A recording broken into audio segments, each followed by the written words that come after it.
ngasi Manipur Pradesh Congress Committee na All India Congress Committee na Chatharakpa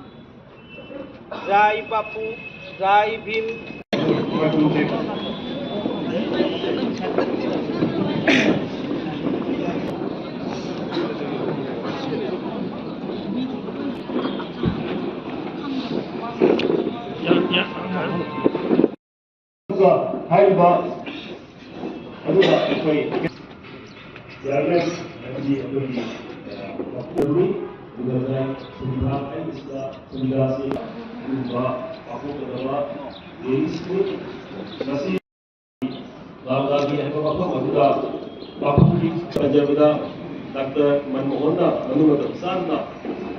Madhya Pradesh की doctor Ambedkar Nagar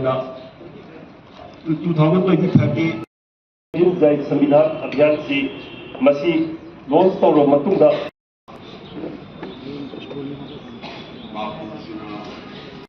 Christian धर्म चलीब पुनमु मधुदा लुप्तन लेजरीब अखोई Bible से अखोई संविधान है इंडिया जाति खुदिमकना जानरबा संविधान से मसीगी मराइब कराइद लाकनी है ऑन टॉप ऑफ दैट मसी सब्जेक्ट टू कन्फर्मेशन को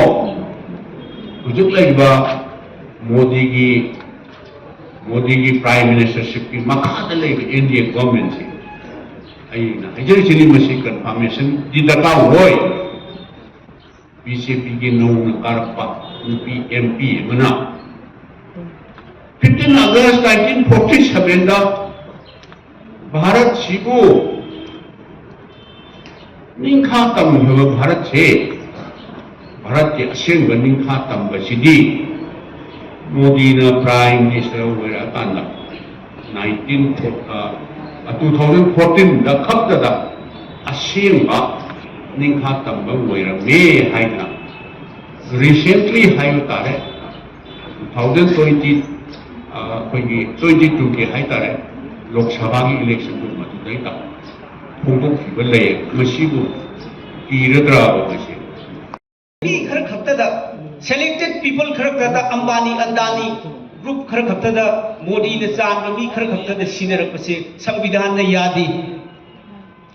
इडिबल ऑयल कंपनी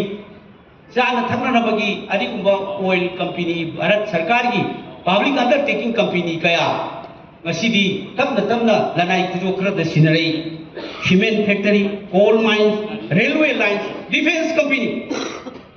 हाई मयाम सिंह से मसीदा तपना प्राइवेट सिनखिबदगी सरकार की डिपार्टमेंट लोइसन फंगदब रिजर्वेशन पॉलिसी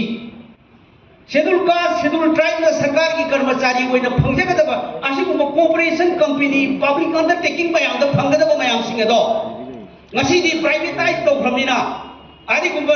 संविधान पीब रिजर्वेशन मयाम तपना मांगले